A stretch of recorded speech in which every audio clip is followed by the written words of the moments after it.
புதியகம் தொலைக்காட்சி சார்பாக விஜயதசமி சிறப்பு பட்டிமன்றத்தை மிகச்சிறப்பாக ஏற்பாடு செய்து இங்கே திரளாக கூடியிருக்கிறவங்கள் அத்தனை பேருக்கும் இனிய வெற்றி திருநாள் விஜயதசமி நல்வாழ்த்துக்களை அன்போடு தெரிவித்துக் கொள்கிறோம். உழைப்பாளிகளும் படிப்பாளிகளும் நிறைந்த நகரம் தலைப்புக்கும் இது பொருத்தமாக இருக்கும்னு நினைக்கிறேன். தரியோடும் நெறியோடும் வாழக்கூடிய மக்கள் இருக்கக்கூடிய கரூரையும் கரூர் மக்களையும் வணங்கி தொடங்குகிறோம். ரெண்டு விஷயம் பண்ணலாம் இந்த நல்ல நாளில். ரெண்டு விஷயம். ஒன்று, நல்லதை தொடங்கலாம், அல்லது நம் மனசில் இருக்கிற தீயதை அகற்றலாம். ரெண்டுக்குமான தொடக்கமான நாள் தான் விஜயதசமி. அதனால தான் இது வெற்றி திருநாள் அப்படின்னு சொல்லுவாங்க. உங்களை எல்லாம் சந்திப்பதற்கான ஒரு நல்ல சூழலை ஏற்படுத்தி கொடுத்த எங்களுடைய இனிய நண்பர் அரண் மீடியா ஆனந்தகுமார் அவர்களுக்கு ஒரு நல்ல பலத்த கைத்தட்டலை கொடுக்கலாம். நான் நிறைய பேருக்கு நன்றி சொல்ல கடமைப்பட்டிருக்கோம். ஏன்னா இந்த மேடையில் வந்து குத்து விளக்கேற்றிய பெருமக்கள், இந்த நிகழ்ச்சிக்கு தலைமையேற்றவர், முன்னிலை பொறுப்பேற்றவங்க, இந்த நிகழ்ச்சிக்கு மேடைக்கு வந்து விருதை பெற்று சென்ற விருதாளர்கள் எல்லாருக்கும் நாங்கள் நன்றி சொல்ல கடமைப்பட்டிருக்கோம். அதுக்கு முன்னால் மரியாதைக்குரிய லயன்ஸ் கிளப் ஆஃப் கரூர் மெஜஸ்டிக்கை சார்ந்த அத்தனை பெருமக்களுக்கும் எங்கள் குழுவின் சார்பாக நெஞ்சார்ந்த நன்றி.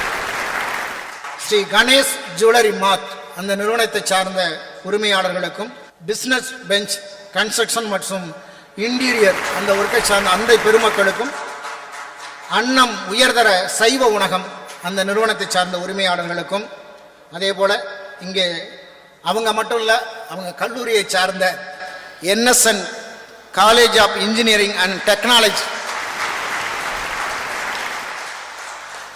தீபா கண்ணன் மருத்துவமனையை சார்ந்த உரிமையாளர்களுக்கும், பாலார் சில்க்ஸ் அண்ட் சாரீஸ் நிறுவனத்தை சார்ந்த உரிமையாளர்களுக்கும், சுபாஷ் எலக்ட்ரானிக்கல்ஸ் நிறுவனத்தை சார்ந்த உரிமையாளர்களுக்கும், இந்த நிகழ்ச்சியை வந்து கண்டுகளித்துக் கொண்டிருக்கிறவங்க அத்தனை பேருக்கும் மீண்டும் எங்கள் பட்டிமன்ற குழுவின் சார்பாக வெற்றி திருநாள் விஜயதசமி நல்வாழ்த்துக்களை அன்போடு தெரிவித்துக் கொள்கிறோம்.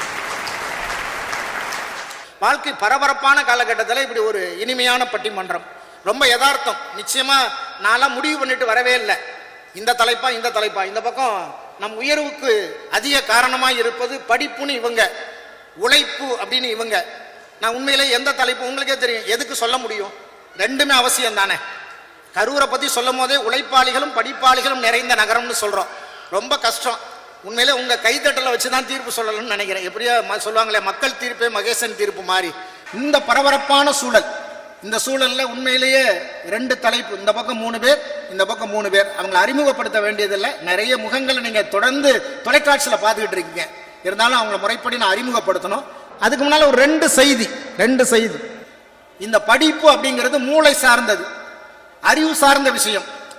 இந்த உழைப்பு அப்படிங்கிறது உடல் சார்ந்த விஷயம். ரெண்டுமே வாழ்க்கையில் தேவைதான்.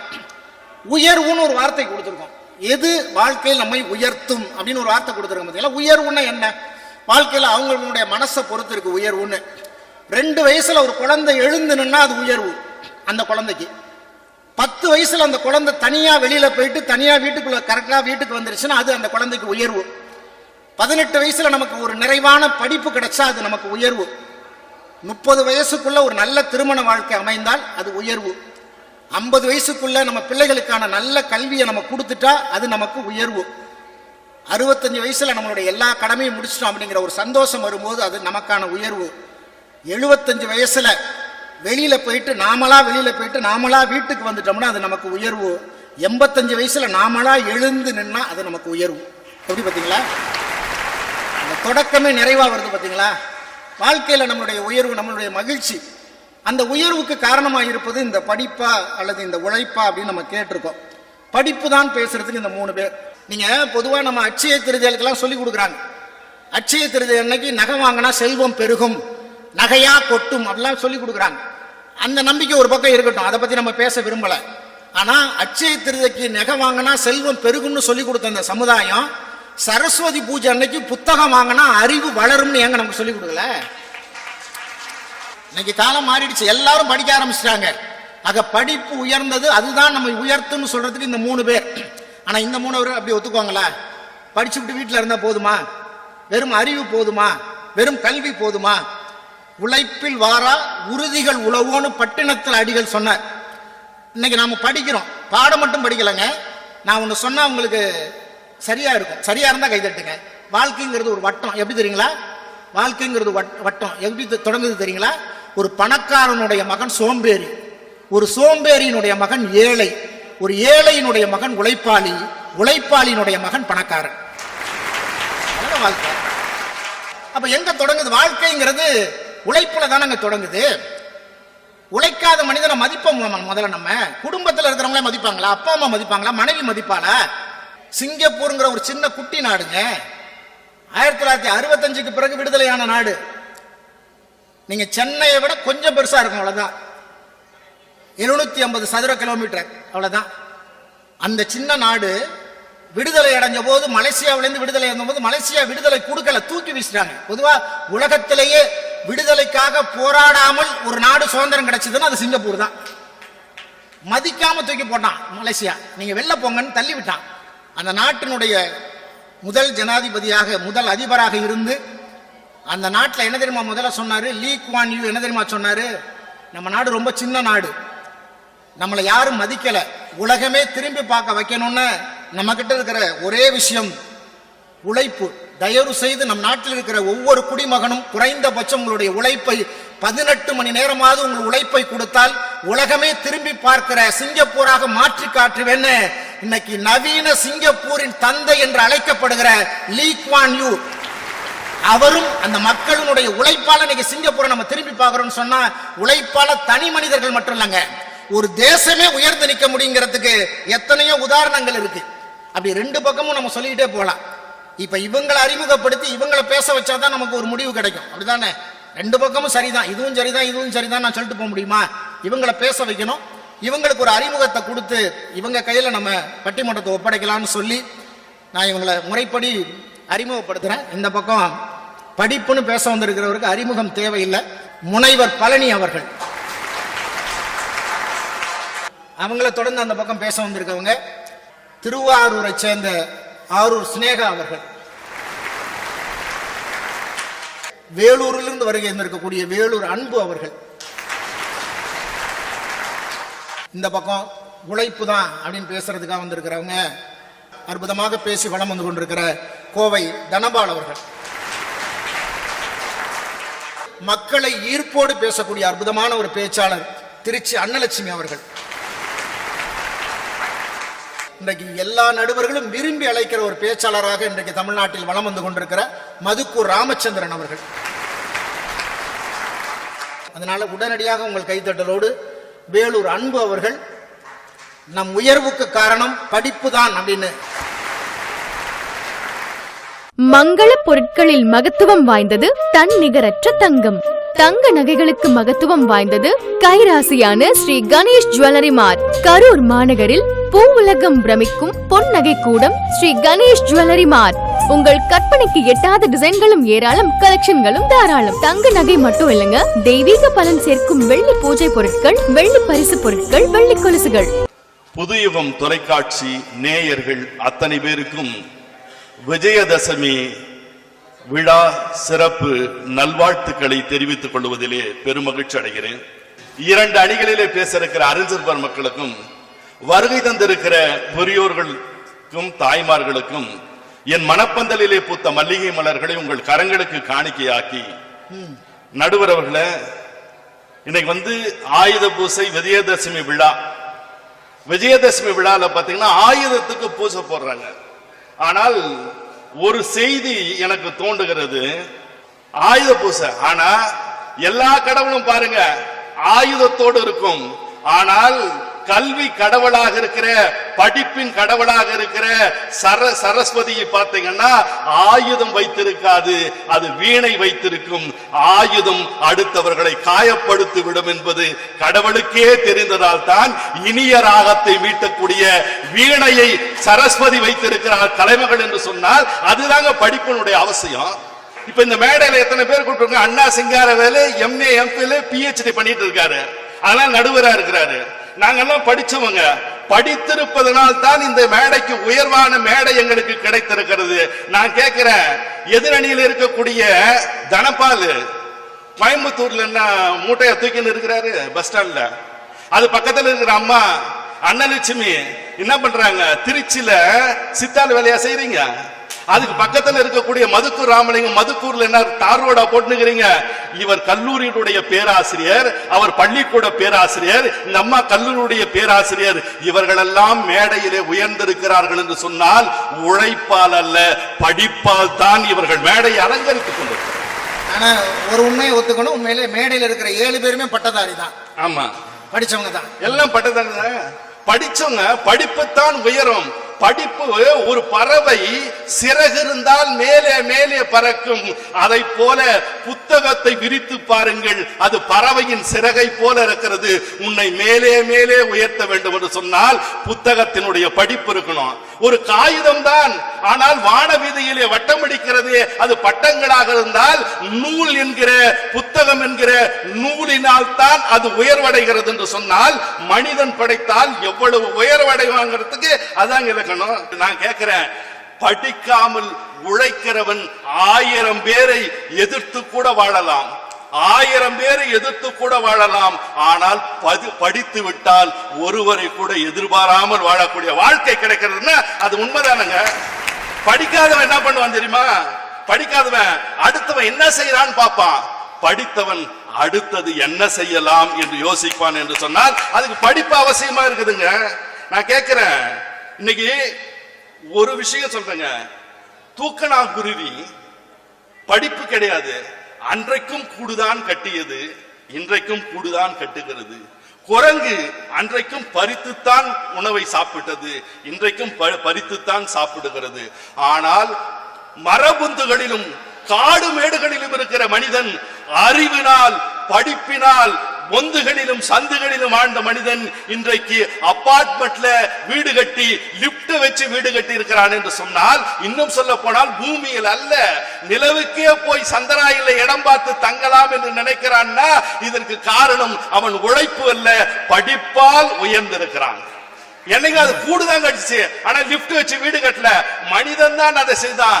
ஏன்னா படிப்பு என்பது ஒரு லிப்ட் போலங்க, அது தானும் உயர்ந்து தன்னை சார்ந்தவர்களையும் உயர்த்துகிற அதிசயமான லிப்ட் தான் கல்வி என்பதை மறந்துடுறாங்க.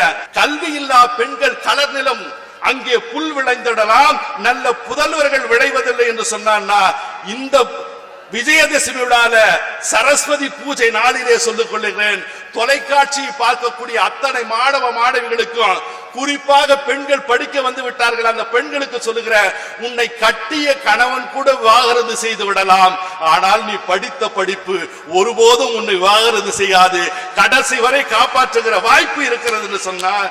10 உழைப்பாளிகளோடு சேர்ந்தால் நான் பணக்காரனாகி விட முடியாது, ஆனால் 10 படித்தவனோடு சேருங்கள், நீங்கள் அறிவாளியாக மாறக்கூடிய அற்புதமான வாய்ப்பு இருக்கிறது என்று சொன்னார். ஆனால் தான் சொன்னா, இந்த நாட்டில் ஒருவன் பிறந்தான் அவன் இறந்தான் என்று சொன்னால் அவன் இறக்கக்கூடிய அந்த சமாதிக்கு பேர் என்ன தெரியுமா? தமிழ்ல கல்லறைன்னு வச்சிருக்கான். டே, நீ மரணத்துக்கு பிறகும் கூட படி, கல் கல் என்று சொல்லி சமாதியை பாருங்கள், கவிழ்த்து வைக்கப்பட்ட புத்தகத்தை போலவே இருக்கும் என்று சொன்னால், அதனால்தான் படி படி படி, அதுதான் உன் வெற்றி படி, உன்னை உயர்த்துகிற லிப்ட் எது என்று சொன்னால் படிப்புத்தான். உழைப்பவன் முன்னேறுவதில்லை, உழைப்பவனுடைய வாழ்க்கை அவனை போலவே கூணலாக வினாக்குறியை போல் தான் இருக்கும். ஆனால் நீ படித்துப்பார், நிமிர்ந்து நிற்பாய், ஆச்சரியக்குறியாக உலகம் உன்னை பார்க்கும் என சொல்லி படிப்புத்தான் நம்முடைய உயர்வுக்கு காரணமாக இருக்கிறது. நீங்களும் படியுங்கள், உங்கள் பிள்ளைகளையும் படியுங்கள். அந்த சரஸ்வதி திருநாளை, விஜயதசமி திருநாளை கொண்டாடுவோம் என சொல்லி நல்ல வாய்ப்புக்கு நன்றி தெரிவித்து நிறைவு செய்கிறேன். நன்றி, வணக்கம். இவங்கெல்லாம் அடுத்தவங்க என்ன செய்யறாங்கன்னு யோசிக்கிறாங்க, ஆனா படித்தவர்கள் தான் அடுத்து என்ன செய்யலாம் என்று யோசிக்கிறார்கள். அற்புதமா பேசி முடிச்சிருக்கார். அவருக்கு ஒரு நல்ல கைதட்டல் நம்ம கொடுக்கலாம். நீங்க ஒரு விஷயம் என்ன தெரியுங்களா, அங்கீகாரம் எது தெரியுங்களா? நீங்க எல்லாம் பேப்பர்ல பத்திரிகையில படிச்சிருக்கலாம். துர்கான்னு ஒரு பொண்ணுங்க, அந்த பொண்ணோட அப்பா சேகர்னு மன்னார்குடியில் இருக்கிற நகராட்சியில துப்புரவு பணியாளர். அவங்க அப்பா துப்புரவு பணியாளராக கஷ்டப்பட்டு இருந்தவர், வாழ்நாள் முழுவதும் கஷ்டப்பட்டவர். அவருடைய பொண்ணு துர்கா படிச்சு முறைப்படி அந்த பயிற்சி தேர்வுல எழுதி பாஸ் பண்ணி மன்னார்குடி பக்கத்தில் இருக்கிற திருத்துறைப்பூண்டி, அதே மாவட்டம், 2 திருவாரூர் மாவட்டம் தான். திருத்துறைப்பூண்டியில நகராட்சி ஆணையராக பணியெடுத்தேன். அந்த பொண்ணு சொன்ன வார்த்தை என்ன தெரியுங்களா? எங்க அப்பா துப்புரவு பணியாளர், எத்தனை அவமானங்களை சந்திச்சிருக்காருன்னு எனக்கு தெரியும், எத்தனை பிரச்சனைகளை சிக்கலை கடந்தாருன்னு எனக்கு தெரியும். என் அப்பாவுக்கு நான் ஒரு மரியாதையை வாங்கி கொடுக்கணும். எந்த நகராட்சியில் அவர் தூய்மை பணியாளராக இருந்தாரோ அந்த நகராட்சியில் நான் ஒரு ஆணையரா வரணும்னு ஆசைப்பட்டேன்னு அந்த பொண்ணு தன்னுடைய படிப்பா நிரூபித்திருக்கிறார். இதுதான் அந்த அங்கீகாரம், படிப்பினால தான் அங்க வரும். வாழ்க்கையில் சாதித்தவர்களுடைய அடையாளமாக இருக்கிறது கல்வி தான். அழகா முடிச்சிருக்கார். அதுக்கு பதில் சொல்லணும் அற்புதமான பேச்சாளர். உங்கள் கைத்தட்டலோடு கோவை தனபால் அவர்கள். மங்கள பொருட்களில் மகத்துவம் வாய்ந்தது தன் நிகரற்ற தங்கம். தங்க நகைகளுக்கு மகத்துவம் வாய்ந்தது கைராசியான ஸ்ரீ கணேஷ் ஜுவல்லரி மார்ட். கரூர் மாநகரில் பூவுலகம் பிரமிக்கும் பொன் நகை கூடம் ஸ்ரீ கணேஷ் ஜுவல்லரி மார்ட். உங்கள் கற்பனைக்கு எட்டாத டிசைன்களும் ஏராளம், கலெக்ஷன்களும் தாராளம். தங்க நகை மட்டும் இல்லங்க, தெய்வீக பலன் சேர்க்கும் வெள்ளி பூஜை பொருட்கள், வெள்ளி பரிசு பொருட்கள், வெள்ளி கொலுசுகள். நிலத்தை கேட்டு மழை வருவதில்லை, நிலத்தை கேட்டு மழை வருவதில்லை, நிலவை கேட்டு இரவு வருவதில்லை, இலையை கேட்டு காய் விடுவதில்லை. நாங்கள் எதையும் கேட்டு இங்கு வரவில்லை, உங்கள் அன்பான இதயம் கேட்டு வந்திருக்கிறோம். கோயிலில் ஊற்றும் புனித நீரை விட உழைப்பாளர்களுடைய வியர்வை நீரே புனிதமானது என்று சுவாமி விவேகானந்தர் சொன்னார். நீங்கள் உழைப்பாளர்களுடைய வியர்வு இருக்கிறது, அது சாதாரண விஷயம் இல்லை. முயற்சியும் பயிற்சியும் தொடர்ச்சியாக உழைத்துக் கொண்டிருந்தால் தோல்வி என்கின்ற வார்த்தையே அகராதியில் இல்லை. இதுதான் சத்தியம். தெரியுமா, தேசிய கொடியின் நடுவிலே தர்ம சக்கரம் இருக்கிறது. அது 24 ஆரக்கால்களால் அல்ல, உலகத்திலே 2வது மக்கள் தொகை கொண்ட இந்திய தேசத்திற்காக உழைக்கின்ற விவசாயிகளுடைய ஈரக்கால்கள் என்று ஒரு கவிஞன் சொன்னான். நீங்கள் சிந்தித்து பாருங்கள், விவசாயினுடைய உழைப்பு இல்லை என்று சொன்னால் உணவு கிடைக்குமா? நெசவாளியினுடைய உழைப்பு இல்லை என்று சொன்னால் ஆடை கிடைக்குமா? இல்ல கட்டிட தொழிலாளியினுடைய உழைப்பு இல்லை என்று சொன்னால் வீடு கிடைக்குமா?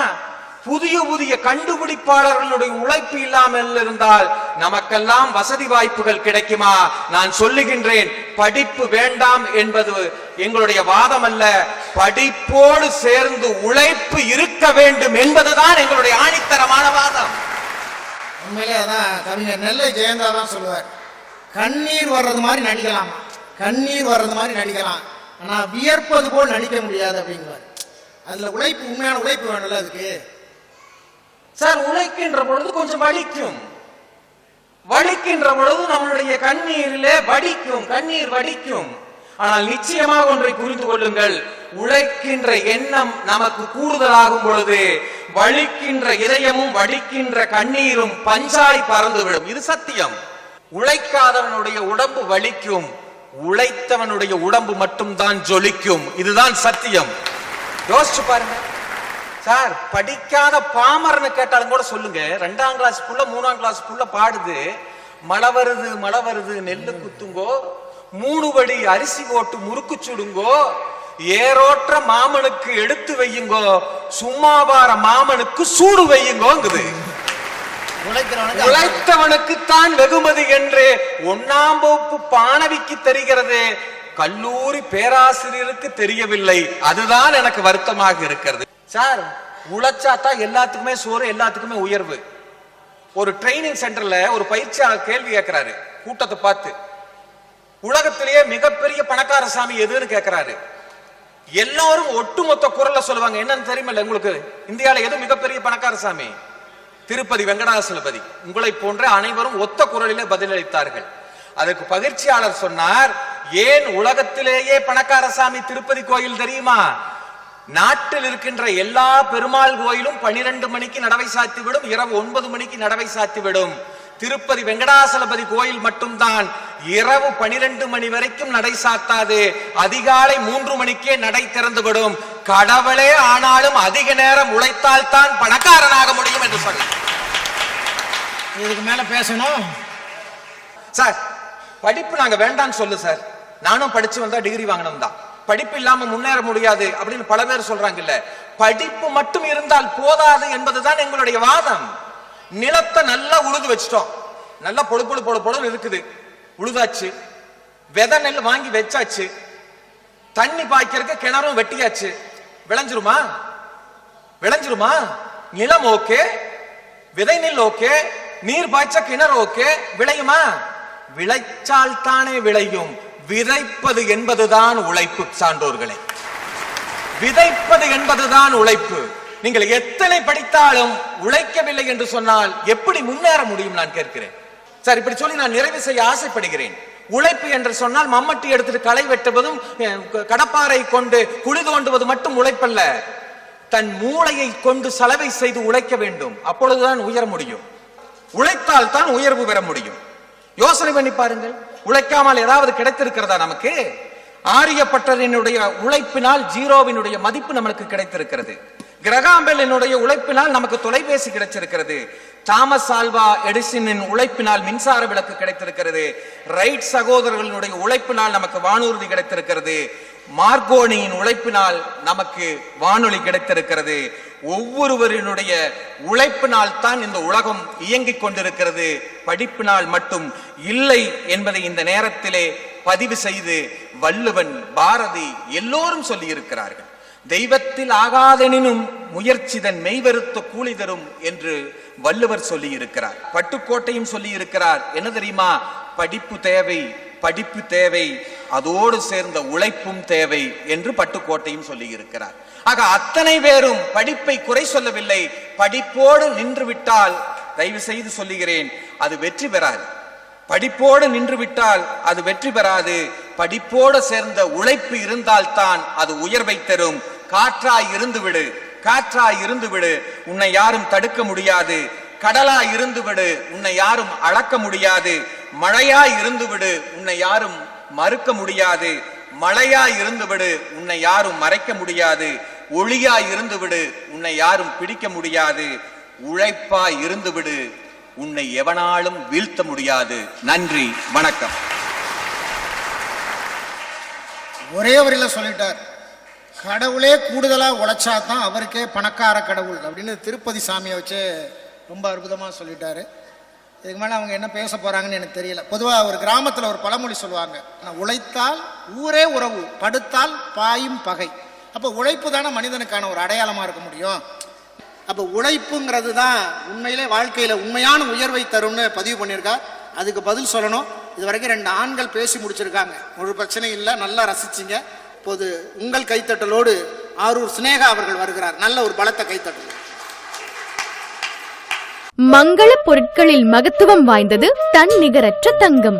தங்க நகைகளுக்கு மகத்துவம் வாய்ந்தது கைராசியான ஸ்ரீ கணேஷ் ஜுவல்லரி மார்ட். கரூர் மாநகரில் பூ உலகம் பிரமிக்கும் பொன்னகை கூடம் ஸ்ரீ கணேஷ் ஜுவல்லரி மார்ட்.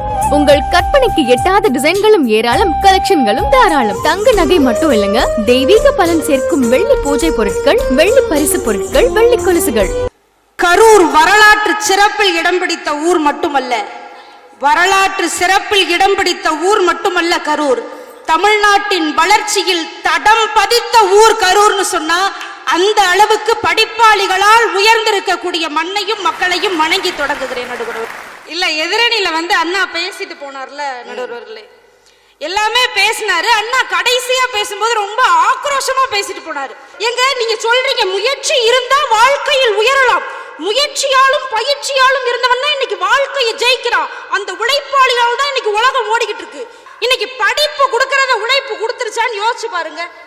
என்னமோ இன்னைக்கு சும்மா சிவனேன்னு இருக்கிற சாமிய வம்பு கிழத்திய பத்தியெல்லாம் எதிரணிய வம்பு கிழக்கலாம், சாமியவே வம்பு கிழக்கிறது. இன்னைக்கு பெருமாளே உழைச்சுக்கிட்டு இருக்கிறதுனாலதான் திருப்பதியில இருக்கிற பெருமாளை பணக்கார கடவுள்னு சொல்றோம். புள்ளி விவரம் மாறிடுச்சு. போன வாரம் நியூஸ்ல நாகர்கோயில்ல இருக்க பத்மநாப சாமி கோயில்ல இருக்க திருக்கோயில்ல இருக்க கடவுள் தான் பணக்கார கோயில்னு நியூஸ் வந்துருச்சு. கொஞ்சமாச்சு அப்டேட் ஆகணும். இதுல அண்ணன் என்ன மாதிரியே எங்க வீட்டுல உள்ள மாதிரியே அண்ணனுக்கும் 2 பொண்ணு, 2 பொண்ணையுமே படிக்க வச்சிருக்காரு. அதுல டாக்டர் படிக்க வச்சிருக்காரு தான் பொண்ணை. தாம் பிள்ளைய மட்டும் படின்னு டாக்டர் படிக்க வச்சுட்டு ஊராம் பிள்ளைக்கு மட்டும் படிப்பெல்லாம் வாழ்க்கையை உயர்த்தாது. சொல்லு, தான் மட்டும் நல்லா இருக்கணும், தான் குடும்பம் மட்டும் படிப்பால் உயர்ந்த குடும்பமா இருக்கணும். ஆனா எங்களுக்கு மட்டும் வெளியில படிக்கிறதெல்லாம் இப்ப பெருசா என்ன பண்ணிர போகுது? எங்களை மட்டும் ஈஸியா ஏமாத்திட்டு போறீங்க. உங்க உழைப்பை எல்லாம் நீங்க யோசிச்சு பாருங்க. நிதர்சனத்தை விஷயம் இல்லைன்னா அந்த உழைப்பு மதிக்கப்படாத சூழல்ல தான் இன்னைக்கு சமுதாயம் இருக்கு. உழைக்கிற எல்லாருக்கும் எப்போதும் மதிப்பு இருந்ததில்ல, அவனுடைய உழைப்புக்கு இங்கு அங்கீகாரமும் இருந்ததில்லைன்னு சொன்னா உழைக்கிறவன் எப்படி சார் இந்த ஊர்ல வளர முடியும் நான் கேக்குறேன். 4 தலைமுறையா படிக்காம ஊருக்கே உபதேசம் கொடுக்கிற அளவுக்கு பண்ணையாரா இருக்கிற அளவுக்கு பணக்கார குடும்பத்துல 4 தலைமுறையா படிப்பு இல்ல. அந்த அப்பா கிட்ட கேட்டு பாருங்க, அந்த அப்பா சொல்ற பதிலும் சரி, கூலி வேலை பார்த்து தான் பிள்ளைய கஷ்டப்பட்டு வளர்க்குற அப்பாவும் சரி சொல்லக்கூடிய பதில் என்னவோ ஒன்னாதான் சார் இருக்கும். தனக்கு பிறந்த பிள்ளை தன்னை மாதிரியே பணக்காரனா இருக்கணும்னு நினைக்கிற அப்பாவை விட, தன்னை மாதிரியே நியாயமான உழைப்பாளியா இருக்கணும்னு நினைக்கிற அப்பாவை விட, என் தலைமுறையில என் பிள்ளை முதல் தலைமுறை பட்டதாரியா இருக்கணும்னு நினைக்கிற அப்பாவோட உழைப்பு இங்க ஜாஸ்தி. நீங்க யோசிச்சு பாருங்க, எத்தனை மாற்றுத்திறனாளிகளை நீங்க உழைப்புன்னு பேசுறீங்க. உழைப்பு அப்படின்றது எல்லாருக்கும் ஒரு சமமா இருக்கணும். உழைக்கிற எல்லாருக்கும் லாபம் அப்படிங்கிறது ஒரு சமமா இருக்கணும். நம்ம ஊர்ல அப்படியா இருக்கு?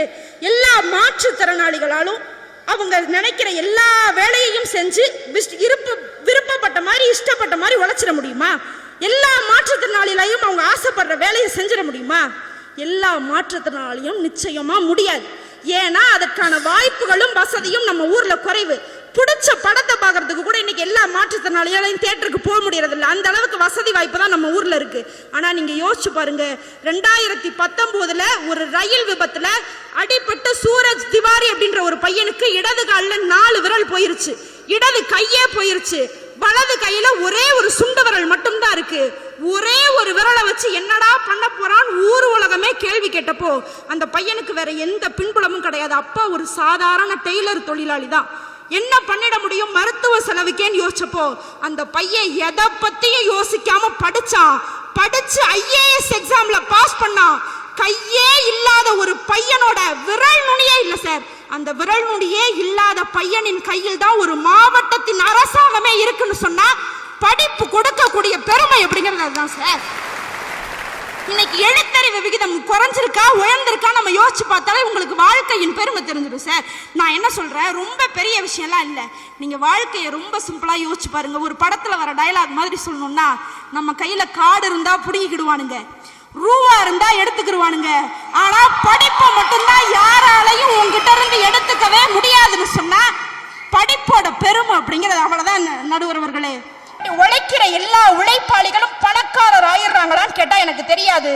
ஆனா உழைக்கக்கூடிய எல்லா உழைப்பாளிகளும் வாழ்க்கையில் ஜெயிச்சிட்டாங்களான்னு கேட்டா எனக்கு தெரியாது. ஆனா வாழ்க்கையில் படித்த எல்லா படிப்பாளிகளும் இன்னைக்கு பண்பட்டவர்களாகவே வாழ்க்கையை ஜெயித்து கொண்டிருக்கிறார்கள் சொன்னா இன்னைக்கு படிப்பு அப்படிங்கிறது சாதாரண விஷயம் இல்லை சார். நீங்க ஏதோ நினைக்கிற மாதிரி வெறும் மார்க் வாங்கி கொடுக்கிற விஷயம் இல்லை படிப்பு, ஒரு டிகிரி வாங்கி கொடுக்கிற விஷயம் இல்லை படிப்பு, ஒரு வேலை வாங்கி கொடுக்கிற விஷயம் இல்லை படிப்பு. அதையும் தாண்டி சாதிய ஏற்றத்தாழ்வுகளால செதஞ்ச ஒருத்தனுக்கு நீ நிமிர்ந்து நிற்க முடியும்ன்ற தைரியத்தையும் தன்னம்பிக்கையும் கொடுத்தது படிப்பு. 300 ஸ்கொயர் ஃபீட் கிச்சன்ல குடியிருந்த பொம்பளை பிள்ளைக்கு இன்னைக்கு ராணுவம் வரைக்கும் வழி போட்டு கொடுத்திருக்கு, அது படிப்பு. மதத்தால இனத்தால நிறத்தால யாரும் இங்க யாருக்கும் கீழே இல்லைன்ற சமத்துவத்தை சொல்லி கொடுத்தது படிப்பு. ஒரு காலத்துல நம்ம ஊர்ல பாத்தீங்கன்னா வெள்ளை வேட்டிக்கு இருக்கிற மரியாதை விதவைகள் கட்டக்கூடிய வெள்ளை புடவைக்கு கிடையாது. ஆனா இன்னைக்கு விதவைக்கு வெள்ளப்புடவையே கிடையாதுன்ற அளவுக்கு சமூக மாற்றத்தால் நிறைந்த சமுதாயத்தை கொடுத்தது படிப்பு என்று கூறி நல்ல வாய்ப்புக்கு நன்றி பாராட்டி விடைபெறுகிறேன். நன்றி, வணக்கம். படிப்பால எல்லாம் முடியும் அப்படின்னு அவங்க பேசியிருக்காது, நல்ல விஷயம் தானே. அதுக்கு பதில் சொல்லணும். வாங்க, மதுக்கூர் ராமச்சந்திரன் நல்ல கைத்தட்டலோடு. மங்கள பொருட்களில் மகத்துவம் வாய்ந்தது தன் நிகரற்ற தங்கம். தங்க நகைகளுக்கு மகத்துவம் வாய்ந்தது கைராசியான ஸ்ரீ கணேஷ் ஜுவல்லரி மார்ட். கரூர் மாநகரில் பூ உலகம் பிரமிக்கும் பொன் நகை கூடம் ஸ்ரீ கணேஷ் ஜுவல்லரி மார்ட். உங்கள் கற்பனைக்கு எட்டாத டிசைன்களும் ஏராளம், கலெக்ஷன்களும் தாராளம். தங்க நகை மட்டும் இல்லங்க, தெய்வீக பலன் சேர்க்கும் வெள்ளி பூஜை பொருட்கள், வெள்ளி பரிசு பொருட்கள், வெள்ளி கொலுசுகள். புது யுகம் தொலைக்காட்சி நேயர்கள் அத்துணை பேருக்கும் கரூர் மக்களுக்கும் விஜயதசமி நல்வாழ்த்துக்களும் வணக்கங்களும்.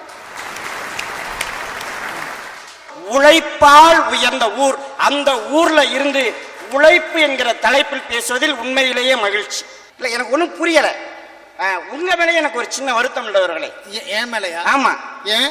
நீங்க எப்ப எல்லாருமே என்ன சொல்றீங்க, இந்த முதல் 3 இடங்களுடைய பெண்கள் தான் எடுக்கிறாங்க, பெண்கள் தான் படிப்புல சிறந்தவங்களா இருக்கு. எனக்கு ஒரே ஒரு கேள்விதான், அந்த எல்லா பொது தேர்வுலையும் முதல் 3 மதிப்பெண்கள் எடுக்கக்கூடிய மாணவிகள் அதுக்கப்புறம் எங்க போறாங்க? உண்மையில நானும் இந்த கேள்வி ரொம்ப நாளா கேட்டுட்டு தாங்க இருக்கேன். இந்த 15 வருஷமா பாருங்க, இந்த +2 10th முதல் மதிப்பெண் 3 இடத்துல பிடிச்சாங்களே மாநில அளவுல, அவங்க எல்லாம் இப்ப என்ன பண்ணிட்டு இருக்காங்க?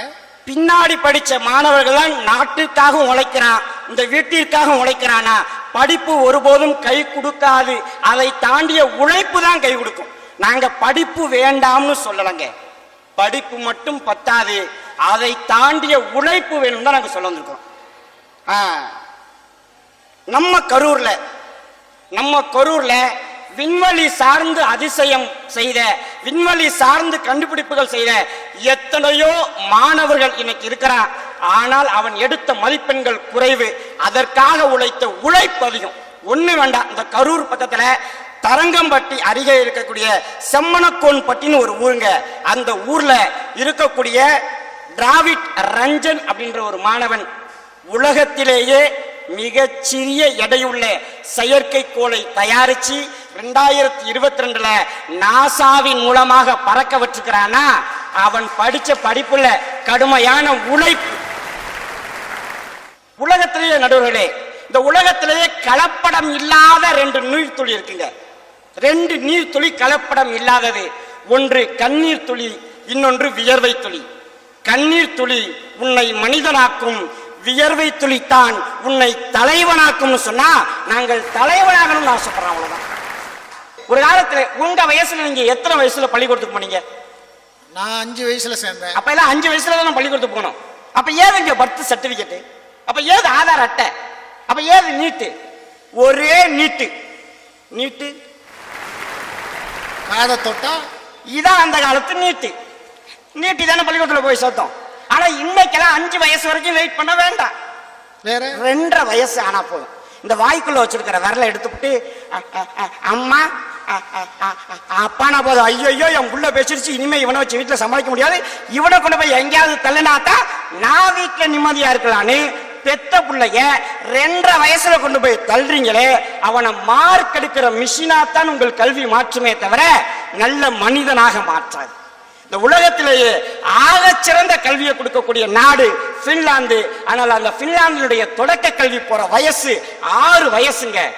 நம்ம பயல 6 வயசு வரைக்கும் வச்சிருந்தா நம்மள நோண்டி நொங்கெடுத்துருவான். நீங்க படுத்துற பாடு அவனை பாடா படுத்தி, அதுல இந்த பள்ளிக்கூடம் கிளப்பும் போது அந்த குடும்பமே பரபரக்கம் பாருங்க. காலையில 7 மணிக்கு மஞ்சள் கலர்ல ஒரு வண்டி வந்து வாசல் நின்னவன குடும்பமே பதறாங்க. அவன் மாட்டு செவனைன்னு பார்த்துக்கிறான். அவனை ஓங்கி மிதிச்சேலை போய் அவன் மண்டையில ஒரு குண்டா தண்ணியை ஊற்றி, ஒரு அம்மா சோப்பு போட்டுது, சாம்பு போடுது, ட்ரெஸ் மாட்டுது, நேற்று வச்ச இட்லி இன்னைக்கு காலையில சுட வச்சு அவன் வாயில வச்சு அமுக்கி விட்டு அவன் முதுகுல இவ்வளவு பெரிய மூட்டையை தூக்கி வச்சு ஏறு ஏறு ஏறு ஏறு ஏறுது, இவன் ஏத்துறான். சாப்பாட்டை கூட சரியாக ஊட்ட தெரியாத சமூகமாக இன்னைக்கு மாறிடுச்சு. ஒரு காலத்துல குழந்தை பேசுனுச்சுன்னா என் புள்ள பேசுறத பாருங்கன்னு சொல்லி அழகு பார்த்தாங்க. இன்னைக்கு பேசினாலே வாய மூடு, ஓவரா பேசுற. உங்கள் கல்வி எதை சொல்லி கொடுத்துச்சு? சிந்திப்பதை மறுக்கிறதுக்கு நீ சொல்லி கொடுத்துருக்குதா இல்லையாங்க? நடுவில் பள்ளிக்கூடத்துல பெல் அடிக்குது, ஒரே மணிதான். காலையில அடிக்கும் போது அவனுக்கு கடுப்பா இருக்கு, சாயங்காலம் அடிக்கும் போது சந்தோஷமா இருக்கு. காலையில அவன் பள்ளிக்கூடம் போகும்போது கவனிச்சிருக்கலாம், ஒரு பையத்துக்கு பின்னாடி மாட்டிக்கிட்டு என்னமோ துக்க வீட்டுக்கு போற மாதிரியே போறான்யா. தலை குனிஞ்சி திரும்பி வீட்டுக்கு வரும்போது அவன் என்னமோ வில்வித்தையில வெற்றி கோப்பையை வாங்கின வீரன் மாதிரி அப்படியே துள்ளிக்கிட்டு ஓடி வர்றான். நீங்க நல்லா கவனிச்சு பாருங்க. இன்றைய கல்வி, இன்றைய படிப்பு அவனுக்கு மகிழ்ச்சியை கொடுத்துருக்குறானா? இல்ல. நீங்க அவனை மார்க் எடுக்கிற மிஷினா மட்டும் தானே பார்த்து இருக்கிறீங்க. இந்த வாழ்க்கையில நம்ம எத்தனையோ பேர் கடந்து போறோம், எத்தனையோ பேர் பார்த்துக்கிட்டு போறோம். இந்த வாழ்க்கையில ஒவ்வொரு மனிதனும் நமக்கு ஏதாவது ஒரு வகையில ஆசானா இருக்கிறாங்க. உழைப்பால ஒண்ணு வேண்டாம். இன்னைக்கு மின்சாரம்லாம் நம்ம அழகான வெளிச்சத்துல நம்ம வாழ்ந்துட்டு இருக்கிறோம். இந்த ஒளி வாங்கியில பேசிட்டு இருக்கிறோம். இதையெல்லாம் இங்க இருக்கிற மக்கள் கேட்டுக்கிட்டு இருக்கிறாங்க, தொலைக்காட்சியில பார்த்துக்கிட்டு இருக்கிறோம். இந்த மின்சாரத்தை வெகு ஜனப்படுத்திய, இந்த மின்சாரத்தை எளிய மக்களிடம் கொண்டு போனது யாரு தெரியுமா? மைக்கேல் ஃபாரடே அப்படிங்கிற ஒரு அறிவியல் விஞ்ஞானி தான். ஆனால் அந்த மைக்கேல் ஃபாரடே ஆரம்ப கல்வி மட்டும்தான் படிச்சாரு. அவரால் உயர்கல்வி படிக்க முடியவில்லை. உயர்கல்வி படிக்க முடியலைனாலும் அவருடைய உழைப்பால் இன்று எல்லா உயர்கல்வி நிறுவனங்களையும் அவருடைய வாழ்க்கையை படிச்சுக்கிட்டு இருக்கிறோம்னா, படிக்காத ஃபாரடேனுடைய வாழ்க்கையை தான் படிச்சவங்க படிச்சுக்கிட்டு இருக்கிறோம்னா உழைப்பினுடைய மேன்மை இதுதான். அவ்வளவு பெரிய உதாரணம் வேண்டாங்க. தேனிக்கிட்ட போய் ஒரு மனுஷன் கேட்டானா, நீ கஷ்டப்பட்டு அப்படியே எல்லா பூக்கள்ல இருந்தும் அப்படியே தேனை கொஞ்சம் கொஞ்சமா சேகரிச்சு அப்படி தேன் கூடு கட்டுறியே, மனுஷன் அப்படியே எடுத்துட்டு போயிடுறானே, திருடிட்டு போயிடுறானே, மனுஷன் உனக்கு வருத்தமா இல்லையான்னு ஒரு மனுஷன் போய் தேனிக்கிட்ட கேட்டானா. அப்பதான் தேனி சொன்னிச்சான், நான் ரொம்ப கஷ்டப்பட்டு கொஞ்சம் கொஞ்சமா எடுத்துதான் அப்படி தேனை சேர்த்து தேன் கூடு கட்டுறேன், மனுஷன் ஒரே நாளில் கொண்டு போயிடுறான், எனக்கு வருத்தம் இல்லை. ஏன் தெரியுமா? இந்த மனிதர்களால் தேனைத்தான் திருட முடியுமே தவிர என்னுடைய உழைப்பை திருட முடியாது அப்படின்னு. அதானுங்க, உழைப்பு இருந்தால் மீண்டு வர முடியும்ல. நீங்க படிக்கலைனா படிக்காதவன் தான் உங்களை சொல்லுவாங்க. ஆனால் நீங்கள் உழைக்கலைனா உங்களை சோம்பேறின்னு சொல்லுவாங்க. படிக்காதவனும் பேரெடுத்த யாரும் கிட்டு போகல, ஆனால் சோம்பேறின்னு பேரெடுத்த யாரும் இங்கு சாதிச்சது கிடையாது. உழைப்பவன் எல்லோருக்கும் பாடமாக இருக்கிறான் என்கிற காரணத்தினால நீங்க கொடுத்திருக்க தலைப்பே வாழ்க்கையில வாழ்வதற்கு தேவைன்னு கேட்கல, நம் உயர்வுக்கு அதிகமாய் காரணமாக இருப்பது படிப்பா உழைப்பான்னு கேட்கறீங்க. படிப்பு தேவை. அந்த படிப்பை தாண்டிய உழைப்பு இருக்கும் பொழுதுதான் நாம் உயர முடியும் என்கிற காரணத்தினால நம் உயர்வுக்கு பெரிதும் தேவை உழைப்பே என்கிற தீர்ப்பை தருவீர்கள் என்ற நம்பிக்கையோடு அனைவருக்கும் நன்றி கூறி விடைபெறுகிறேன். நன்றி, வணக்கம். நிறைய உதாரணங்களை சொல்லி பேசியிருக்கிறார். இப்போ நான் ஏதாவது குறுக்க பேசி இவருடைய வேகத்தை குறைச்சிடக்கூடாதுங்கிறதுனால உடனடியாக உங்கள் கைத்தட்டலோடு முனைவர் பழனி அவர் வருகிறார். அத்தனை அன்பு உள்ளங்களுக்கு என்னுடைய பணிவான நன்றி கலந்த வணக்கத்தை தெரிவித்துக் கொண்டு ஒரு செய்தியோடு தொடங்குறேங்க. அவங்க உழைப்பை நாங்க குறை சொல்லல, அவங்க படிப்பை குறை சொல்லலன்னு சொன்ன மாதிரியே சொல்றேன். எல்லாரும் படிக்கலாங்கிற நிலைமையே இந்தியாவில் இல்லை. எல்லாரும் உழைக்கலாம் என்கிற நிலைமை எப்போதும் இருந்தது. ஆனால் எல்லோரும் எல்லாவற்றையும் படிக்கலாம் என்கிற நிலைமை ஒருபோதும் தமிழ்நாட்டில் இல்லை. அதை உருவாக்கி தந்தது கல்வி என்கிற ஆயுதம் என்பதை மறக்கவே முடியாது உங்களால.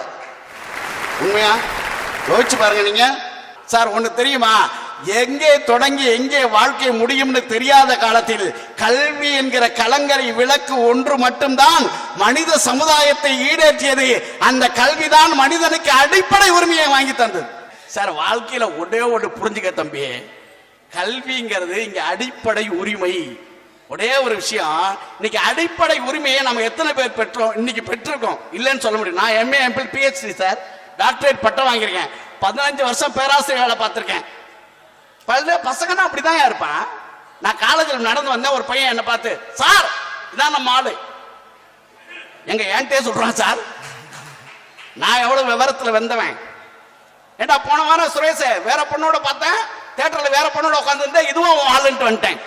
ஐயா என்னையா குடும்பத்துல கொண்டு வைக்கிறீங்கன்னா, நம்ம அவளுக்கு விட விவரமான இல்ல. இங்க யோசிச்சு பாருங்க சார், இன்னைக்கு நாட்டில் அப்படிதான் இருக்கு, இல்லைன்னு சொல்ல முடியாது. யோசிச்சு உண்மைதானே சார்? சார் கல்வி ஒரு காலத்துல இந்த மாதிரியே கல்வி முறை இன்னைக்கு இருக்கா? அன்னைக்கு படிச்ச மாதிரியே இன்னைக்கு படிக்கிறோமா சார்? உன்னையோட சொல்றேன், உலகத்தையே அமெரிக்கா, உலக நாடுகள் எல்லாம் அமெரிக்காவிடம் பிச்சை எடுக்கிறது. அமெரிக்கா எடுத்த ஒரே பிச்சை சுந்தர் பிச்சை என்பதை மறந்துடாதீங்க. 1800 கோடி ரூபாய் சம்பளம் அன்னைக்கு அவனுக்கு. நீங்க உழைச்ச மூட்டத்துக்குனா கிடைச்சிருமா? அந்த நிறுவனத்தில் படித்த படிப்பும் உழைப்பும் தான் வெற்றி பெற்றது. ஆனா படிக்கலாம் எப்படி சார் கிடைக்கும் சார்? இன்னைக்கு ஒண்ணு சொல்ல சார், பிரான்மலைன்னு ஒரு ஊர் இருக்கு. இன்னைக்கு பிரான்மலைன்னு ஒரு ஊர் இருக்கு சார்.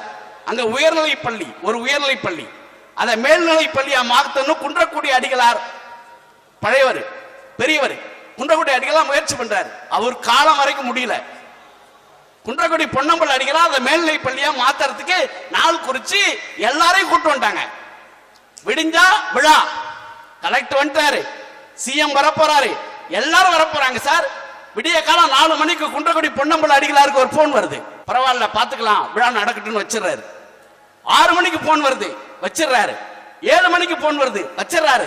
தள்ளி போடலாம்னு சொல்றாங்க. அதெல்லாம் இல்ல, பெரியவரின் கனவு நிறைவேறுகிற நாள் இன்றைக்கு நாம் நடத்தியே ஆக வேண்டும்ன்றாரு. 10 மணிக்கு குன்றக்குடி அடிகளார் பொன்னம்பல அடிகளார் வந்து மேடையில் பேசுறாரு. என்ன பேசினார் தெரியுமா? என்ன பேசினார் தெரியுமா? கிட்டத்தட்ட 20 ஆண்டுகளின் கனவு பிரான்மலையில் ஒரு பெண்கள் மேல்நிலை பள்ளியை உருவாக்க வேண்டும் என்று குன்றக்குடி அடிகளாரின் கனவு. ஆனால் கனவை உருவாக்குகிற இந்த சூழலில் என் தாயார் இறந்து விட்டார். என் தாயாருடைய இறுதி ஊர்வலம் மதுரையிலே சென்று கொண்டிருக்கிறது. அந்த தாயாரின் ஒளியை வாங்கி உங்கள் முன்னால் நின்று கொண்டிருக்கிறேன். உங்களுடைய கைதட்டு தான் இந்த மனித சமுதாயத்தை உயர்த்த வேண்டும், பெண்கள் கல்வியை உருவாக்க வேண்டும் சொல்ல. யோசிச்சு பாருங்க, இதுதான் சார் இந்த சமுதாயத்தில் கிடைக்க வேண்டிய விஷயம். அப்புறம் கல்வின்னா சாதாரணமா நினைக்கிறீங்க, உழைப்பு வேணும் சார். சார் நான் எல்லாம் நடவு செய்த பாடதாசை எழுதுனா, நடவு செய்த தோடர் கூலி நாளனாவை ஏற்பதும் உடல் உழைப்பில்லாத செல்வல் உலகை ஆண்டு உலாவலும் கடவுளானேன்னு எவனா சொன்னா நாக்கு அறுத்து வீசுவோம்னா. யோசிச்சு பாருங்க, இப்போ எல்லாரும் உழைச்சிங்கல்ல, எல்லாரும் மேல வந்துட்டோமா? சாதிய ரீதியாக உழைப்பு இருக்கு, சமூக ரீதியாக உழைப்பு இருக்கு, சுரண்டல்கள் இருக்கு. அப்ப நீங்க நல்லா நினைச்சு பாருங்க, கல்வியிலும் அறிவிலும் சிறந்து விளங்கியவர்கள் தமிழர்கள். ஒரு பாட்டு எழுதி 2000 வருஷம் வாழ்றான் சார் ஒரு ஆளு. ஒரு பாட்டு, யாதும் ஊரே யாவரும் கேளில் தீதும் நன்றும் பிரதர வாரா, எழுதுனது யாரு? கணியன் பூங்குன்றனார். கணியன்னா என்ன தெரியுமா அர்த்தம்? ஜோதிடன்னு அர்த்தம். பூங்குன்றம்னா நாடு, நார்னா நம்ம வச்ச பேரு. பேரே இல்ல அந்த ஆளுக்கு. பூங்குன்றங்கிறது நாடு சார், கணியன்கிறது ஜோதிடங்கிற பேரு, நாருங்கிறத நம்ம வச்சது. ஒரு பேரே தெரியாத ஒரு மனுஷன் 2000 ஆண்டுகளுக்கு மேல வாழ்ந்துட்டு இருக்கான்னா அவன் கணியன் பூங்குன்றனார். தான் பெற்ற கல்வியினால் வாழ்றான், அதான் முக்கியம். ஒரு விஷயம் சொல்றேன், வள்ளுவர் எழுதினாங்களே, எல்லாரும் சொல்றோம்ல வள்ளுவர. எல்லோரும் மாணவனின் புத்தக பையை பார்த்தபோது இறப்பையை பார்த்தார்ல காமராஜர். அதே மாதிரி உலகத்துல வள்ளுவருக்கு ஒரு சிறப்பு இருக்கு, என்ன தெரியுமா? எல்லோரும் பணம்பாளைய சிவி கல் குடித்த போது பண ஓலை எடுத்து கல்லுண்ணாம என்கிற அதிகாரம் எழுதியவன் திருவள்ளுவன் மட்டும்தான். உலகத்தின் நீதியும் நேர்மையும் அதிகாரத்தையும் இந்த உலகத்துல கல்வியாளர்கள் நாம கொடுத்த மாதிரி உலகத்துல வேற எங்கேயும் கொடுக்கல. உலகத்துல எவ்வளவு பேர் வேணா உழைப்பால் உயர்ந்து வந்திருக்கலாம், ஆனால் பண்பாட்டில் சிறந்தவர்கள் இன்றைக்கும் நாம இருக்கிறோம், தமிழர்களாக இருக்கிறோம், இந்தியர்களாக இருக்கிறோம்னா அதற்கு கல்வி என்கிற மூலதனம் நம்மிடத்தில் இருப்பதுதான் காரணம். உலகத்தின் மிகப்பெரிய சொத்தான திருக்குறள், தொல்காப்பியம் நம்ம கிட்ட தான் இருக்கு என்பதில் பெருமைப்பட வேண்டிய இனம் நம் இனம் தான். ஆனா பெரிய கொடுமை என்னன்னா நமக்கு அதுவே தெரியலங்கிறது தான் மிக கொடுமையான விஷயம். உலகத்துல எவ்வளவு பெரிய விஷயம் வேணாலும் நீங்க உழைப்பால் சாதித்திருக்கலாம், ஆனால் பண்பாட்டை பெற்று மீட்டு தர வேண்டும் என்றால் அதற்கு கல்வி என்கிற ஒன்றே அவசியம் என்று சொல்லி அற்புதமாக ரசித்து கேட்ட உங்கள் அத்தனை பெரிய திருப்பாதங்களுக்கு நன்றி சொல்லி விடைபெறுகிறேன். நன்றி, வணக்கம். எப்பவுமே ரொம்ப கலகலப்பா பேசுற பழனி, படிப்பு அப்படின்னோடனே அந்த இடத்துக்கான விஷயத்த ரொம்ப அழுத்தம் திருத்தமான நல்ல விஷயங்களை பேசியிருக்கிறார். நல்ல ஒரு கைத்தட்டலை நம்ம கொடுக்கலாம். உடனடியாக உங்கள் கைத்தட்டலோடு திரு அன்னலட்சுமி அவர்கள் உழைப்பு தான்.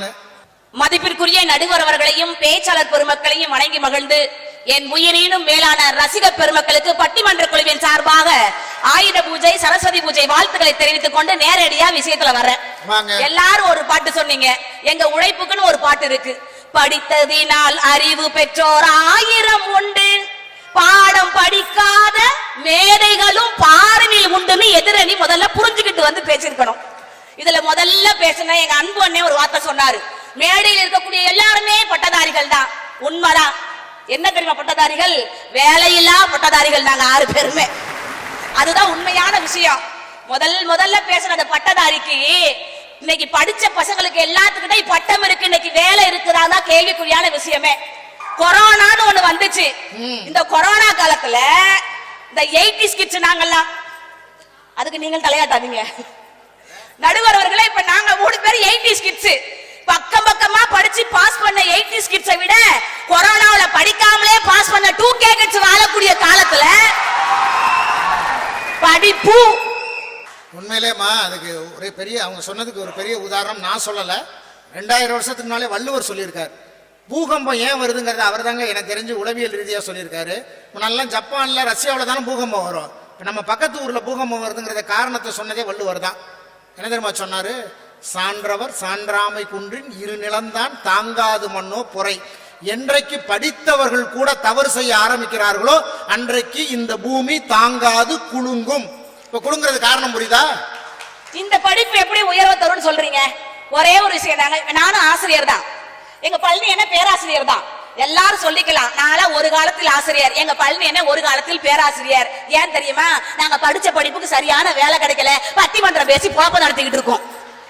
அந்த உண்மையை சொன்னீங்களா? நான் ஆசிரியர் தான், எனக்கும் சரி பழனியனுக்கும் சரி எனக்கெல்லாம் பாடம் படிச்சு கிளாஸ்லயே 100 மார்க் 99 மார்க் வாங்குற மாணவர்களை பிடிக்காது. 100 99 வாங்குறவங்க எல்லாம் பிடிக்காதா? பிடிக்காது. ஏன்? வெறும் 40 மார்க் வாங்கி பார்டர்ல பாஸ் பண்ற மாணவர்கள் தான் எனக்கு ரொம்ப பிடிக்கும். ஏமா? 100க்கு 100 வாங்குறவங்க வெளிநாட்டுக்கு வேலைக்கு போயிருவான். 40 மார்க் பார்டர் பாஸ் பண்ணவங்க தான் நம்ம நாட்டு பார்டரை தாண்டாம சொந்த நாட்டுக்கு உழைச்சு கொட்டுவான். கைதட்டு நிறைய இருக்கிறத பார்த்தாக்க அந்த பார்டர் மாஸ்டர் தான் நம்ம பார்டரே வாழ்ந்துகிட்டு இருக்குது. நடுவர்களே, அதை முதல்ல புரிஞ்சுக்கோங்க. இதுல எங்க பேராசிரியர் பழனி என்னனோ அந்த அம்மாவும் கேட்டாங்க, அவங்க என்னமோ கலெக்டர் மாதிரியும். எங்க அண்ணே, உங்க பெண்களை பூரா 2 பேரையும் மருத்துவத்துக்கு படிக்க வச்சீங்களே, நீ ஏன் படிக்கல? உண்மையை சொல்லட்டுமா, அந்த 2 பெண்களுக்கும் நன்றாக சம்பாதித்து உழைக்கக்கூடிய ஒரு அற்புதமான தந்தை கிடைத்தார். அதனால் 2 பெண்களும் இன்று மருத்துவர்களாக ஆனார்கள். இன்னைக்கு மேடையில் இத்தனை பட்டதாரிகளும் உட்கார்ந்து இருக்கனா எங்கள் அனைவரின் தந்தையினுடைய உழைப்பினால் தான் இத்தனை பட்டதாரிகளும் உட்கார்ந்து இருக்காங்க. அதை மறந்துடாதீங்க. எல்லாத்தையும் போய் அத ஒண்ணு இல்ல. எங்க பசங்க எல்லாம் நல்ல பசங்க, 2K கிட்ஸ். 90s கிட்ஸுக்கே பொண்ணு கிடைக்கல, 2K கிட்ஸுக்கு பொண்ணு கிடைக்குமாங்கிறதே வருத்தமான கேள்விக்குறியான விஷயம் தான். அப்படியே நல்லா படிச்சு இன்ஜினியரிங் முடிச்சு MBBS முடிச்சு போனாலும் கூட நடுவர் அவர்களே, என்ன மாதிரி அழகான பொண்ணு கேட்கக்கூடிய முதல் கேள்வி என்ன தெரியுமா? மாப்பிள்ளை படிச்சிருக்காரு, என்ன வேலை பாக்குறாரு? இல்லம்மா, மாப்பிள்ளை MBBS மட்டும் முடிச்சு என் வீட்டிலேயே இருக்காருன்னா யாராவது பொண்ணு கொடுப்பீங்களா? படிச்ச படிப்பு மட்டும் போதும், இந்த சர்டிபிகேட் காமிக்கிறேன், பொண்ணு கிடைக்குமா? இல்ல, உங்கள மாதிரி பொண்ணு அப்படின்னா கொடுக்காம இருந்தாலே நல்லதுதான். இப்ப ஒரு அருமையான திரைப்படம் டிராகன் ஒரு திரைப்படம் நடுவர் அவர்களே, இரு வர உங்களுக்காக தான். டிராகன் ஒரு திரைப்படம் உண்மையிலேயே இன்னைக்கு இருக்கக்கூடிய இளைஞர்கள் பார்க்கக்கூடிய அற்புதமான திரைப்படம். படிப்பு எவ்வளவு முக்கியம், உழைப்பு எவ்வளவு முக்கியம் சொல்றேன் பாருங்க. அந்த திரைப்படத்துல, அந்த டிராகன் திரைப்படத்துல அந்த பையன் நல்லா படிச்சு இன்ஜினியரிங்ல பாஸ் பண்ணி வாங்கிட்டா அவனுக்கு வந்து நல்ல சம்பளத்துல வேலை கிடைக்குன்னு ஒரு கம்பெனில பொய் சர்டிபிகேட்டை கொடுத்து வேலைக்கு சேருவான். அந்த பொய் சர்டிபிகேட்டை தயாரிக்கிறதுக்குன்னு ஒரு நிறுவனம் இருக்கு, அது பல லட்சம் ரூபாய் அங்க கொண்டு போய் கொட்டுறாங்க. நடுவர் அவர்களே, கடைசி நேரத்துல அந்த பையன் மாட்டிக்குவான். மாட்டிக்கும் போது ஒரு பாட்டு போடுவான், மாட்டிக்கிட்டாரு ஒருத்தரு, அவரை காப்பாத்தணும் காப்பாத்தணும் கத்தரு. நடுவர் அவர்களே, அந்த படத்தை நல்லா பாருங்க. படிப்பை கூட ஒருவனால் திருட முடியும், உழைப்பை ஒருபோதும் ஒருவனால் திருட முடியாதுன்னு சொன்ன படம் திரைப்படம். திரும்பவும் படிப்பான் தப்பு பண்ணதுக்கு அப்புறம். ஏன் இந்த படிப்பை முதல்லயே நல்ல விஷயத்தை சொல்லி கொடுக்க வேண்டியதானே நடுவர் அவர்களே? அதனாலதான் உழைப்பினால் உயர்ந்த தேன் கூட்டிலிருந்து நாம் தேனை திருடினாலும் கூட தேன் கூட்டுகளின் உழைப்பை ஒருபோதும் திருட முடியாதுங்கிறதுனால தான் அது உயரமான இடத்தில் இருக்குதுன்னு சொன்னா, உழைப்பு தாங்க என்னைக்குமே உயர்வை தருன்னு தேன் கூட சொல்லும் போது எதிரணி 3 பேர் புலம்பி ஒரு புண்ணியமும் கிடையாது. ஒரே ஒரு விஷயம் தான், வந்ததுல இருந்து 1000 விஷயம் சொல்றீங்கல்ல. நீங்க படிக்கும் போது சரி, ஸ்னேகா படிக்கும் போது சரி, நான் படிக்கும் போது சரி, எனக்கு 1ஆம் கிளாஸ் டீச்சர் சொல்லி கொடுத்த கதை என்ன தெரியுமா? ஒரு காக்கா காக்கான்னு பறந்து வந்துச்சா, அதுக்கு தாகமா இருந்துச்சா, ஒரு குடுவையில தண்ணி அடியில கடந்துச்சா, அது கல்ல தூக்கி போட்டு தண்ணி மேல வந்துச்சா, தண்ணி காக்காவை குடிச்சிட்டு காக்கான்னு சந்தோஷமா பறந்து போச்சுன்னு சொன்ன. 1ஆம் வகுப்பு படிக்கின்ற பொழுது கூட அந்த படிப்பில் கூட உழைப்பின் பெருமையை சொல்லி கொடுத்தது அந்த படிப்புன்னு சொன்ன. உழைப்புக்கு தான் முக்கியத்துவம் 1ஆம் கிளாஸ்லயே எனக்கு சொல்லி கொடுத்துருக்காங்க. உழைக்காம படிப்பு மட்டும் இருந்தா போதுமா? படிப்பு மட்டும் சோறு போட்டுருமா? நிறைவா ஒரு விஷயத்தை நான் சொல்லி நிறைவு பண்றேன். முந்தா நாள் ஒரு வீடியோ பார்த்தேன், தமிழ்ல காணொளி பார்த்தேன். நடுவர் அவர்களே, 2 பார்வைகளும் தெரியாத கண் குறைபாடு உடைய ஒரு இளைஞன், ஒரு நல்ல பார்வையே தெரியக்கூடிய அந்த இளைஞனுடைய கையை பிடிச்சி மார்க்கெட்ல போய் வேலை பார்க்கிறாரு. நீங்க எல்லாம் மூட்டை தூக்க வேண்டியதானே, மூட்டை தூக்க வேண்டியதானே. ஏன் மூட்டை தூக்குறது என்ன அவ்வளவு கேவலமான வேலையா? நான் கேக்குறேன். கண்ணு தெரியாத அந்த இளைஞனை கூட்டிட்டு போறாரு, ஒரு கூடையில காய ரொப்புறாரு. அந்த இளைஞனையும் கையில புடிச்சிட்டு வந்து நேரா கொண்டு வந்து காய அந்த வண்டியில அள்ளி கொட்டுறாரு. திரும்ப திரும்ப அந்த கண் பார்வையற்ற இளைஞனுக்கு கூட ஒரு துணையாக இருக்க முடியும் என்று சொன்னால் அந்த உழைப்பு தான் அந்த இளைஞனுக்கு கூட தன்னம்பிக்கையை கொடுத்ததுங்கிறத தயவு செய்து மறந்துடாதீங்க. அது உழைப்பு மட்டுமல்ல, அது உள்ளத்தின் உயர்வையும் காமிக்குதுன்னு சொன்னா, நடுவர் அவர்களே, வாழ்க்கையில் நம்மை தடுக்கிடுவதற்கு 1000 கால்கள் இருக்கின்றன. வாழ்க்கையில் நம்மை தடுக்கிவிட விழுவதற்கு 1000 கால்கள் இருக்கின்றன. ஆனால் நாம் மீண்டும் விழுவதற்கு ஒரு கை போதும். அதுதான் நம்பிக்கை. அந்த நம்பிக்கையை கொடுப்பது படிப்பை காட்டிலும் உழைப்பே உழைப்பே உழைப்பே என்று நீங்கள் தீர்ப்பினை வழங்க வேண்டும் என்று கேட்டுக்கொண்டு விடைபெறுகிறேன். நன்றி, வணக்கம். இந்த பக்கம் உழைப்புன்னு பேசியிருக்காங்க, இந்த பக்கம் படிப்புன்னு பேசியிருக்காங்க. இவங்களுக்கும் கை தட்டி இருக்கீங்க, இவங்களுக்கும் கை தட்டி இருக்கீங்க. இப்ப நான் தான் லூஸ் ஆயிட்டேன். ஏதாவது ஒன்று தான் தீர்ப்பு சொல்லணும். அதுக்கு தானே பட்டிமன்றம். பொதுவாக நம்ம ஏன் திருவள்ளுவர் கல்வியை கண்ணுன்னு சொன்னாரு, மூக்குன்னு சொல்லியிருக்கலாம், வாயின்னு சொல்லியிருக்கலாம். ஏன் தெரியுங்களா கண்ணுன்னு சொன்னாரு? நீங்க இருட்டில் இருக்கீங்க, திடீர்னு நம்ம வெளிச்சத்தில் இருக்கோம், திடீர்னு கரண்ட் போயிட்டுன்னு வச்சுங்களேன், இருட்டுக்குள்ள இருக்கோம். நம்ம முதல்ல என்ன தெரியுங்களா செய்வோம்? இந்த கையை வச்சு பக்கத்தில் இருக்கிற பொருளை தேடுவோம், செவத்தை தேடுவோம். அப்படி செவரில் கை வச்சிருச்சுன்னா ஓ பக்கத்தில் செவர் இருக்குன்னு அதை பிடிச்சிக்கிட்டு நின்றுவோம். அதனால தான் இந்த நகத்தை கூட நகை கண்ணுன்னு சொன்னாங்க. இருட்டில் கூட இந்த நகம் தான் நகை கண்ணாக பயன்படுத்துகிறதுனால தான் கண்ணுங்கிற விஷயம் ஒரு மனுஷனுக்கு இல்லைன்னா எவ்வளவு பெரிய பாதிப்பை ஏற்படுத்தும் அப்படிங்கிறதுனால தான் கல்வியை கண்ணுன்னு திருவள்ளுவர் சொன்னார்னா படிப்பினுடைய அவசியத்தை நம்ம புரிஞ்சுக்கணுங்க. ஒரு நம்மளுடைய முன்னாள் முதலமைச்சர் ஒருத்தர் மூதறிஞர் அப்படின்னு நம்ம சொல்லுவோம். ராஜாஜி மூதறிஞர், நிறைய படித்தவர். அவர் ஒரு தடவை சுதந்திரத்துக்கு முன்னால் அவர் சேலத்தினுடைய சேர்மனா இருக்கார், நகரமன்ற தலைவர். அப்ப நகராட்சியா இருக்கு சேலம். அவர் நகரமன்ற தலைவராக இருக்கிறாரு. ஒரு கூட்டம் நடக்குது, பயங்கர சண்டை, ஆளுங்கட்சி எதிர்கட்சி. என்ன தெரியுங்களா சண்டை? ஒரு சுடுகாடு இருக்கு சேலத்துல, அதை சுத்தி ஒரு சுற்றுச்சுவர் அமைக்கணும்னு ஒருத்தர். இந்த பக்கம் இல்ல, அது தேவையில்லாத செலவு. சுவர் கட்டணும்னு ஒரு கோஷ்டி, அது தேவையில்லாத செலவுன்னு ஒரு கோஷ்டி. சண்டை போட்டுக்கிறாங்க 1/2 மணி நேரம். அதுக்கப்புறம் ஒருத்தர் எந்திரிச்சார், ஐயா நாங்க மாத்தி மாத்தி சண்டை போட்டுக்கிறோம், நீங்க தானே சேர்மன், சும்மாவே உட்காந்துருக்கீங்க, ஒரு தீர்ப்பு சொல்லுங்க அப்படின்னு சொன்ன உடனே நான் சொன்னா ஒத்துக்குவீங்களான்னு கேட்டார். கண்டிப்பா ஒத்துக்குவோம், நீங்க தானே சேர்மன். ஒரே வரியில தீர்ப்பு சொன்னாருங்க. அதான் மூதறிஞர். என்ன தெரியுமா சொன்னாரு? சுடுகாடை சுத்தி சுற்றுச்சுவர் அமைக்கணும்னு நீங்க சொல்றீங்க, அது தேவையில்லாத செலவுன்னு நீங்க சொல்றீங்க. நான் ஒரே ஒரு கேள்வி கேட்கிறேன், உள்ள இருக்கிறவன் வெளியில வருவானான்னு கேட்டாரு. எப்படி வருவான் அப்படின்னாங்க. வெளியில இருக்கிறவன் உள்ள போகணும்னு ஆசைப்படுவானான்னாரு. அது எப்படி ஆசைப்படுவான்? அப்புறம் எதுக்கு சுவர் அப்படின்னாருங்க. அவ்வளவு பெரிய விவாதத்தை ஒரு நிமிஷத்துல முடிச்சு வச்சார். நீங்க அறிவுங்கிற விஷயம் என்ன தெரியுங்களா? அதான் நுணுக்கம். பல விஷயத்துக்கு தீர்வு கண்டுபிடிக்கிறதுங்கிறது அதாங்க. நீங்க பொதுவா இன்னைக்கு 25 வருஷத்துல நம்மளுடைய நிறைய மாற்றங்கள் பெரியவங்களுக்கு தெரியும். அப்ப தொலைக்காட்சி வீட்டுல கிடையாது 30 வருஷத்துக்கு முன்னால. அப்ப செல்போன் நம்ம கையில கிடையாது 30 வருஷத்துக்கு முன்னால. ஆனா இன்னைக்கு எல்லாம் நிரம்பி இருக்கு, எல்லாம் வந்துருச்சு, பக்கத்துல வந்துருச்சு. கேளுங்க கேளுங்க கேட்டுக்கிட்டே இருங்கிறான். அது பார்த்தா FM ரேடியோ, பாருங்க பாருங்க பார்த்துக்கிட்டே இருங்கிறான். அது தொலைக்காட்சி, பேசுங்க பேசுங்க பேசிக்கிட்டே இருங்கிறான். அது செல்போன் விளம்பரம். நம்மளை சிந்திங்கன்னு சொல்ற ஒரே இடம் வகுப்பறை மட்டும்தானங்க. நம்மளை சிந்திக்க சொல்ற ஒரே இடம் வகுப்பறை தானே. அந்த இடம் தான். அதை விட சிறந்த இடம் ஒரு இடம் எப்படி இருக்க முடியும்? இன்னைக்கு குழந்தைகளுடைய சாதனை, கல்வியினுடைய வளர்ச்சி நாம தாத்தா செய்ய முடியாதது. இன்னைக்கு இருக்கிற அப்பாக்கள் என்ன நினைக்கிறாங்க?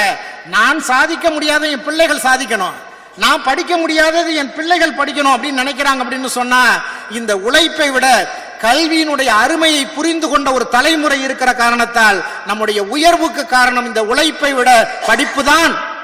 தீர்ப்பு இன்னும் சொல்லல,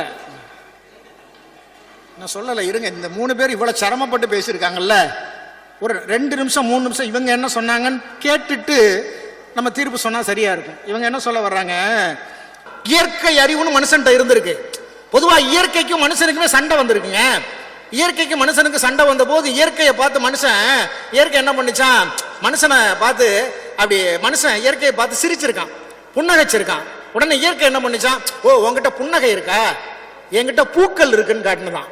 உடனே மனுஷன் ஓ என்கிட்ட புன்னகை இருக்கு, உங்ககிட்ட பூக்கள் இருக்கு அப்படின்னு தன்னுடைய கோபத்தை வெளிப்படுத்தினானா. உடனே இயற்கை உங்ககிட்ட கோபம் இருக்கா, என்கிட்ட பூகம்பம் இருக்கு, என்கிட்ட சுனாமி இருக்குன்னு காட்டினதான். உடனே மனுஷன் தன்னுடைய இரக்கத்தை காட்டினான், கருணையை காட்டினான். இயற்கை பார்த்தா உங்ககிட்ட கருணை இருக்கா, என்கிட்ட மழை இருக்குன்னு மழை பொழிஞ்சுதான். மனிதன் தன்னுடைய விடாமுயற்சியும் உழைப்பையும் காட்டிய போது இயற்கை மனிதனிடம் தோற்று ஓடியதான். மனுஷன் இருக்கிற அரிய குணம் அதானங்க. 2 தவளை தாண்டி தாண்டி ஓடி போய் ஒரு தயிர் பானைக்குள்ள விழுந்துருச்சான். தயிர் பானையில் விழுந்தோன்னா ஒரு தவளை ஐயோ விழுந்துட்டோம் செத்தோன்னு மூழ்கி செத்து போச்சு. ஆனா இன்னொரு தவளை அப்படி இல்லைங்க, எப்படியாவது வெளியில வரணும்னு அந்த காலை போட்டு தப்ப தப்ப தப்ப தப்ப தப்பன்னு அடிச்சிருக்கு. நீங்க தயிரை கொஞ்ச நேரம் கிடைஞ்சீங்கன்னா அது வெண்ணையா மாறிடும். இந்த தவளை காலை வச்சு அடிக்க அடிக்க அடிக்க அந்த தயிர் திரண்டு வெண்ணையா மாற அந்த ஒரு தவளை மட்டும் வெண்ணெய் மேல காலை வச்சு வெளியில உயிரோட தப்பிச்சு வந்ததான். விடாமுயற்சியும் உழைப்பும் இருந்தால் வாழ்க்கையில் எந்த நிலையிலும் உயரலாம் என்பதற்கு எத்தனையோ சாட்சிகள் நம்ம இடத்துல இருக்குங்க, எத்தனையோ சாட்சிகள் நம்ம இடத்துல இருக்கு. ஒரே ஒரு விஷயம் தான் சுருக்கமா ஒரே நிமிஷத்துல சொல்றேன். படிக்காதவர்கள் உயர்ந்திருக்கிறார்கள். அதில் ஏதாவது மாற்றம் இருக்கா? உங்களுக்கு மாற்றம் இருக்கா? உங்களுக்கு மாற்றம் இருக்கா? படிக்காதவர்கள் உயர்ந்திருக்கிறார்கள், உழைக்காதவர்கள் உயர்ந்திருக்கிறார்களா? படிக்காதவர்கள் உயர்ந்திருக்கிறார்கள் என்பதற்கு எத்தனையோ சாட்சிகள் நம்மிடத்தில் இருக்கிறது. ஆனால் உழைக்காதவர்கள் உயர்ந்திருக்கிறார்கள் என்பதற்கு நம்மகிட்ட சாட்சி இல்லைங்க. நீங்க ஒரு அம்பு எடுக்கிறீங்க, அப்படி அம்பு எடுத்து விடுறீங்கன்னா நீங்க குறிபார்க்கிறது வேண்டுமானால் உங்கள் அறிவாக இருக்கலாம். நீங்கள் குறிபார்ப்பது என்பது இந்த இடத்துல குறிபார்த்து இதை சரியாக இந்த குறியில போய் அடிக்கணும்னு நினைக்கிறது உங்களுடைய அறிவாக இருக்கலாம். அந்த எய்துறீங்கல்ல, அப்படி அப்படி இழுத்து விடுறீங்கல்ல, அதுதான் உங்களுடைய உழைப்பு. அந்த நீங்கள் குறிபார்த்தாலும் அவனுடைய உழைப்பை நீங்க செலுத்தும் போது அந்த குறியை நோக்கி போகிறதே, அதுதான் நம்முடைய உழைப்பாக இருக்க முடியும். இன்னும் ஒரே வரியில சொல்லணும்னா, படிப்பு என்பது அவசியம். நாங்க படிப்பு அவசியம் இல்லைன்னு சொல்வதற்காக நாங்க யாரும் பேச வரல. படிப்பு என்பது அவசியம். அந்த படிப்போடு சேருகிற உழைப்பு தான் படிப்புக்கான மரியாதையே நமக்கு பெற்றுத்தரும் என்கிற காரணத்தால் இந்த படிப்பு என்பது நமக்கு கிடைக்கிற சிம்மாசனமாக இருக்கலாம். அதுல எந்த மாற்றமும் இல்லை. படிப்பு என்பதுக்கு நமக்கு ஒரு சிம்மாசனத்தை தரும். உழைப்பு என்பது நாம் பார்ப்பதற்கு உழைக்காதவன் கூட வாழ்க்கையிலே முன்னேறுகிறான் என்பது போல தோன்றும். ஆனால் காலம் உழைக்கிறவனை அமர வைத்து கண்டிப்பாக அழகு பார்க்கும். அந்த உழைப்பு தான் நிரந்தரமான நிம்மதியை தருங்கிறதுக்கு எத்தனையோ சாட்சி இருக்குங்க. நான் சொன்ன மாதிரி ஒரே வரியில தீர்ப்பு சொல்றேன். இந்த படிப்பு என்பது நமக்கு சிம்மாசனத்தை தரும், சந்தேகமே இல்லை. ஆனால் இந்த உழைப்பு தான் சிம்மாசனத்தில் அமர்ந்திருக்கிற நமக்கு ஒரு கிரீடத்தையும் நமக்கு தரும் என்று சொல்லி, படிப்பு என்பது நமக்கு உயர்வை தரும். அதை விட அதிகமான அங்கீகாரத்தையும் உயரத்தையும் தருவது இந்த படிப்போடு அதைவிட ஒரு படி கூடுதலாக சொன்னால் இந்த உழைப்பு தான் என்று சொல்லி இதுகாரம் இருந்து கேட்டவங்கள் அத்தனை பேருக்கும் நன்றி கூறி வணக்கம் கூறி விடைபெற்றுக் கொள்கிறோம். நன்றி, வணக்கம்.